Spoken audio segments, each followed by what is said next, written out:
everybody. Welcome back to Novel Idea. My name is Dia, and today I would like to walk you through my favorites of 2022. So it's really hard for me to settle on overall favorites, so I broke them into categories. I have some fantasy favorites, some nonfiction favorites, and some general fiction favorites. And so those are the three categories. I picked 5 in each category, but I'm just going to try to go through them as quickly as possible so that this video doesn't end up being too long. Some of these I actually read before I started my channel, so there will be some of those in there as well. So let's just start with the general classical fiction category. These are not in any particular order. 4 of them could be interchangeable. I think the top book is probably my absolute favorite, but the other thing that I did not do on these lists was I did not put any rereads of books as the top 5. So on the top 5 of my general and classical fiction is Oscar Wilde's short stories. This is a series of stories that I read with Tiffany from Beautiful Minutia, and it was a surprise to me. I didn't think that I was going to get much out of reading Oscar Wilde's short stories. I'm not a huge short story person to begin with, and I've only found 1 or 2 authors that their short stories really do something for me. I think the reason why this one made my top 5 though is because of Tiffany. So I don't think that it would have made the top 5 if we wouldn't have had the discussion and shared our thoughts as we were going through the stories. So I have Tiffany to thank for this set of short stories reaching the top 5. I also have A Bad Business, which is also a set of short stories. It's by Dostoevsky, and it was a group read. I got to do this on Instagram mainly with Christy and Tiffany. It was an absolute blast to laugh with them and talk about the deeper things and the meaning behind stuff. And so again, I have them to really thank for that set of short stories reaching my top 5 in the general fiction. Then I have the third book on here is the summer book, and this is by Tove Jansson, and it also surprised me.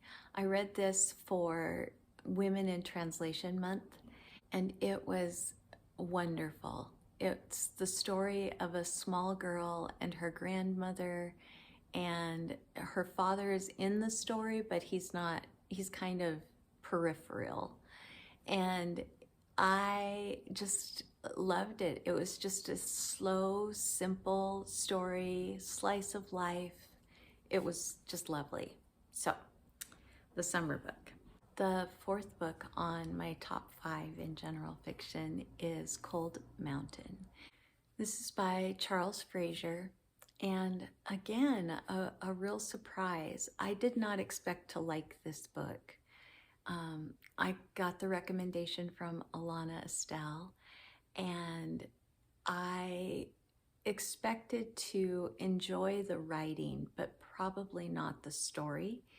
And I loved everything about it. It was a bit of an Odyssey-esque in the Appalachian Mountains, and it was a love story, but it wasn't so much about that it wasn't, that it left everything else aside. It was a little bit of a coming of age. It was a little bit of just that ability to forgive, and there was redemptiveness to it. It was just a wonderful, wonderful book, and I'm so thankful that Alana turned me on to it.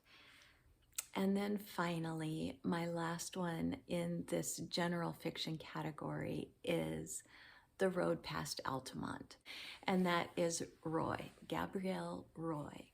So The Road Past Altamont, again, really surprised me.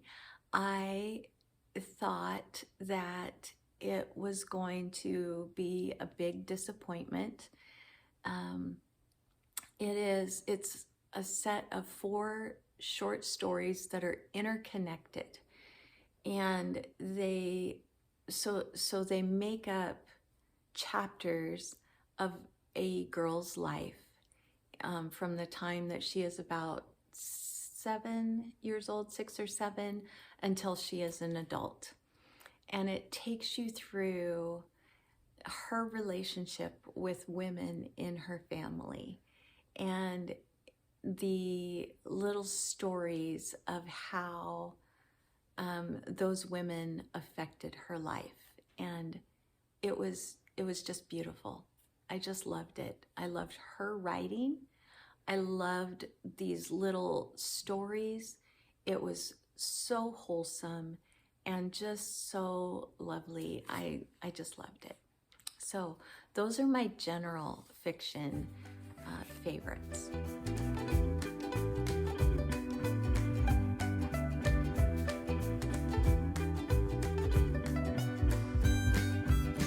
Now let's go on to my top nonfiction favorites. So the first one I will tell you about in my top 5 is Borges and Me. And this was a very quiet story about a man who wakes up one morning to find out that somebody that he had a very minimal but intensive interaction with years and years and years prior had a very profound effect on his own life. And he gets up one morning to find out through a radio broadcast that that person has passed away. And it just happens to be Jorge Luis Borges. And he goes on to tell the story of that short but intensive interaction that he had. And I loved it. Borges and Me. The next one I will tell you about is Boys in the Boat. This is Daniel James Brown, I believe, and it was about the 1936 Olympics, I do believe. And it is about the crew team that went to the 1936 Olympics from the University of Washington. I just really loved this story. I loved the coming together, the pulling together as a team, the learning to push through things, and the respect that they held for both the person that created their boat and the coach of their team. It was such a wonderful story, and I just really enjoyed that one. The next one I will tell you about is called Uprooted. It was a book that really spoke to me with where I was at when I was reading it. It was a book that I did read before I started my channel. And it is about a gardener who has a very lovely, very established garden, who suddenly has to start over. And it just had some almost allegorical, but not really, types of things that they were relating to what it was like to have to begin again with a garden, to what it's like to begin again when you are farther along in life. And so I just fell in love with it. I just really enjoyed it. I cannot wait to read it again. I am looking forward to picking it up probably in the spring. It may end up becoming a reread for me often. Okay, the next nonfiction that is in my top 5 of the year is Gathering Moss, who is the same author as Braiding Sweetgrass. And I had read Braiding Sweetgrass more than once and did not even know that she had another book, but I believe she wrote Gathering Moss first. I'm not positive about that, but I think that that is true. And I didn't think that I could love one of her other books as much as I loved Braiding Sweetgrass, but I did. She has a way of writing where you just get connected to her subject. You feel as if this is an actual character, and you're just getting attached to them. And so by the time I got done with Gathering Moss, I was really hooked on Moss. I just loved the way that she wove it in to let us know all of the little intricacies of how it survives and how it helps other things survive. And just, it was just a beautiful book. I really loved it. And finally, the last book on my nonfiction top 5 of the year is My Family and Other Animals by Durrell. So I picked up this book totally unsuspecting that it was going to be something that hit my funny bone, and I did not stop laughing. Once I started laughing at this book, I did not stop. And it was such a delight and such a joy. It's told from his perspective as a child, and he perfectly captures the magic of childhood when you are experiencing things for the first time, when you are getting a rise out of adults. It was just, I loved it. I loved it. I think that's going to be a recurring phrase. Sorry, guys. I don't know how else to tell you about it. I feel like I'm kind of a broken record. I loved that book. So those were my top 5 nonfiction of the year.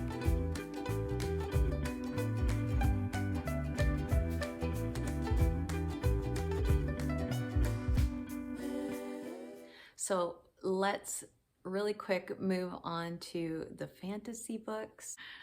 So in no particular order, the first book is Bloodsong by Anthony Ryan. This was a book that I read in January of 2022, so before I had my channel.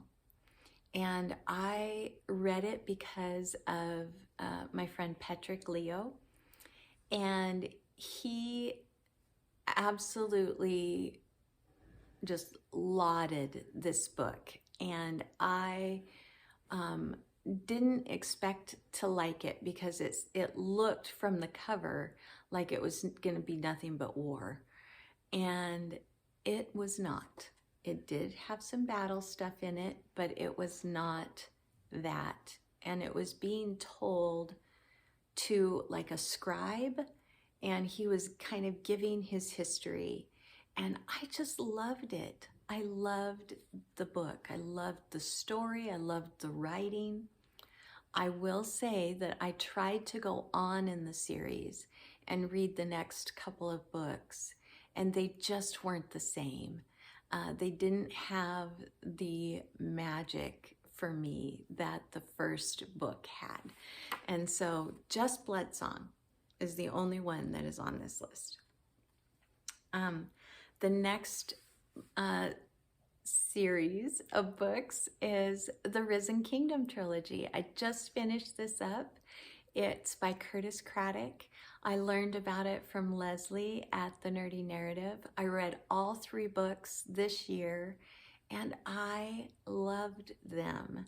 I felt it was a very kind of different set of fantasy world and magic, and I loved that even though there was a little bit of a love story in there, that it wasn't the main focus of the book, and that we were just involved in all of these beautiful relationships and friendships, as well as watching these characters grow and change, and even ones that were older in the stories still grew, still changed, still became even more beautiful of characters.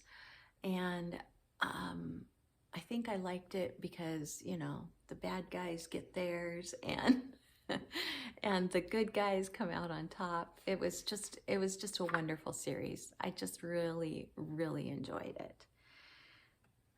The next fantasy in my top 5 is The Emperor's Soul by Brandon Sanderson. This is not a new book. I just had no idea that it existed. Again, I learned about it from Petrick, and I thought that it was going to be just a short story because it's not very long, especially not for a Sanderson book. And so I didn't expect to fall in love with it the way that I did. It's a fabulous story. It is about changing a soul through script and the manipulation of materials. And it was fascinating, but it was also just a really good story. And it has a very strong female lead, really well done masculine characters also. And so I just really loved it. The next book in my top 5 is The Lost Metal, also Brandon Sanderson. I just finished it. It was a wrap-up at the end of December, and it was a wrap-up of his second era of Mistborn, and it's called the Wax and Wane series. It's a quartet of books, and I just felt that it was the quintessential Sanderson wrap-up, perfect kind of bringing together of the 2 eras of the story, and I just loved it. I loved it. I'm not even sad that it is finished, because I feel like there's more that he's got up his sleeve. It's just not going to take place right with these characters in this world. And then the final book, the one that I really, really loved and also was a complete surprise, was Nettle and Bone by T. Kingfisher. T. Kingfisher kind of became an author that I just want to pick up everything now by her. And I loved Nettle and Bone. It's kind of a fairy tale. It has a little bit of that dark side to it. It has more than one strong female in it. It has good representation of so many different walks of life, and it has a unique kind of magic in it, and she goes on a quest, and it's just, I just loved it. It's not a long book. That's the other thing. So yeah, so there you have it, you guys. Those were my favorites of the year, and I will try to put all of the information in the description box below so that if you have questions, you can go down there and see those. But I am so happy with the amount of books that I read that I just really enjoyed this year. So I would love to know, did you read any of these books? Did you enjoy any of the books that I enjoyed? Do you feel the same way about them? Did you not like some of those books? I would like to know that too, and I would love to know why. Don't just tell me you didn't like it. Tell me why you didn't like it, because it may be that I agree with you. It's just that I don't have as strong of feelings about some of the things that you disliked. So I would love to know all of that. I hope that you guys are enjoying your New Year's Eve and that you are looking forward to 2023. And I will see you in the next video, everybody. Like if you liked it, subscribe if you want to. Bye.